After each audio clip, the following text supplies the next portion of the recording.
Random thoughts. In this video, I'm going to read part of C.W. Hobley's book, Bantu Beliefs and Magic. And in this part, he discusses or he tells us about the different types of sacrifices that the AKAMBA used to perform. Now, I did a similar video about the Akikuyu, and it's not very different. If you watch that video, then don't expect so much difference between how the Akikuyu will do their sacrifices, at least the types and the types of sacrifices that existed among the AKAMBA. Now, but before I read that part, I need to say something that reading this book, at least to the point where I've reached, some things have become very clear to me about the belief system of the Akikuyu and the AKAMBA. And one of those is the fact that the Akikuyu and the AKAMBA, they do not believe in many gods. Many societies believe in many gods. Actually, sometimes we don't realize that, especially if you live in a society where it's believed that there is one God, then we assume that most societies people believe that there is one God.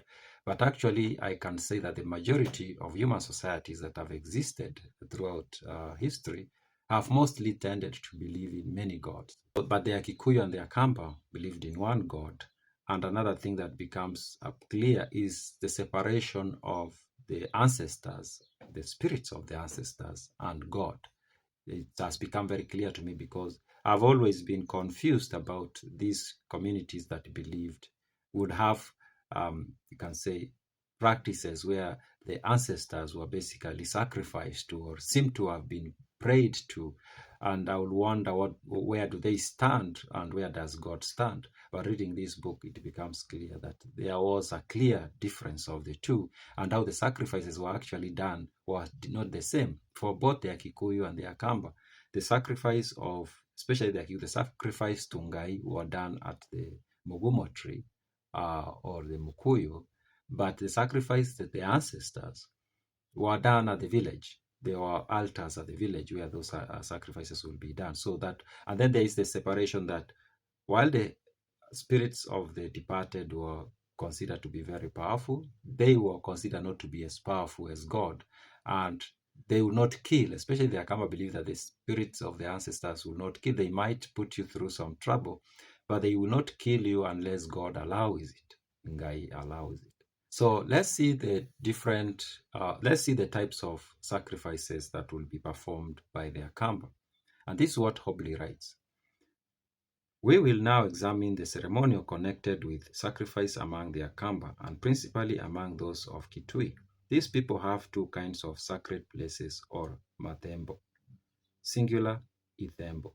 One, sacred place for the whole country, or rather for each division of the country, at which they pray and sacrifice to Engai or Mulungu for rain, and in the event of pestilence among human beings and cattle. There's one type of sacred place where sacrifices could be done, and this one was for the nation, for the republic, and I like how he puts it here because this is not very common for the British to acknowledge that the African nations actually were very organized, and it seems like he's acknowledging that actually the AKAMBA did have a sacred place for the entire nation of the AKAMBA people, and sometimes sacrifices will be performed there for the entire nation. He says, second, the sacred place for a group of 2 or 3 villages where they pray to the Imu or ancestral spirits on the occasions of sickness among people or cattle. So it seems like among the AKAMBA, at least going by what Hobley writes, there is one that altar of the entire nation, and that one